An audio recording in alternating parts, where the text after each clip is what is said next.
بادشاہ اور درویش کی کہانی۔ بادشاہ ایک درویش کے پاس گیا جو کسی خاص ورد میں مصروف تھا۔ بادشاہ نے اس درویش سے اس ورد کے بابت دریافت کیا تو درویش نے بتایا کہ یہ ورد ایک خاص موکل کو فلاں مقصد کے لیے متحرک کرتا ہے۔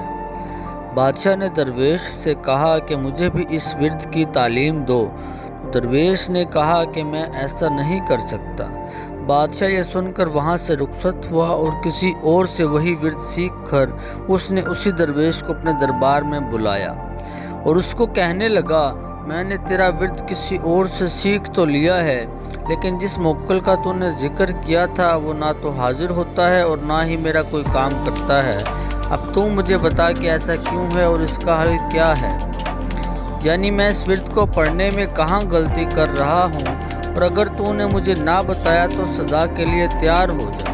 درویش یہ بات سن کر مسکرایا اور بادشاہ کے پاس کھڑے ہوئے سپاہی کو حکم دیا کہ وہ بادشاہ کو فوراً گرفتار کر لے۔ سپاہی اور بادشاہ دونوں نے حیرت سے درویش کو دیکھا کہ یہ کیا کہہ رہا ہے، شاید بادشاہ کے خوف سے اس کا دماغ الٹ گیا ہے۔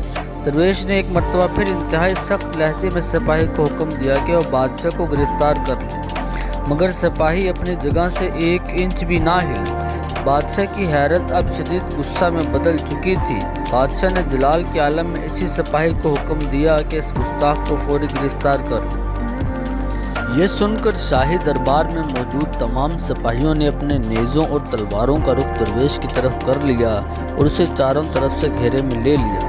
درویش یہ دیکھ کر مسکرایا اور بولا، سن بادشاہ، جو میں نے ان سپاہیوں کو کہا اور جو تو نے ان کو کہا وہ ایک ہی حکم تھا، الفاظ اور لہجہ سب ایک تھا، لیکن میری بات سن کر یہ ایک سپاہی بھی خاموش رہا، جبکہ تو نے صرف ایک سپاہی کو حکم دیا تھا، لیکن تیرا حکم سن کر دربار میں موجود تمام سپاہی فوراً حرکت میں آ گئے اور مجھے ایک آن میں گرفتار کر لیا۔ بس فرق حکم کا نہیں ہے بلکہ تیری اور میری حیثیت کا ہے۔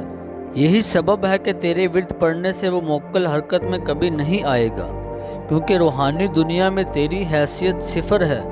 سوال یہ نہیں ہے کہ قرآن میں شفا ہے، سوال یہ ہے کہ پڑھنے والا کس کردار کا مالک ہے اور اللہ سے کس قدر قربت رکھتا ہے۔ آج کی ویڈیو اگر آپ کو اچھی لگی تو اس کو کائنڈلی لائک اور شیئر ضرور کریں۔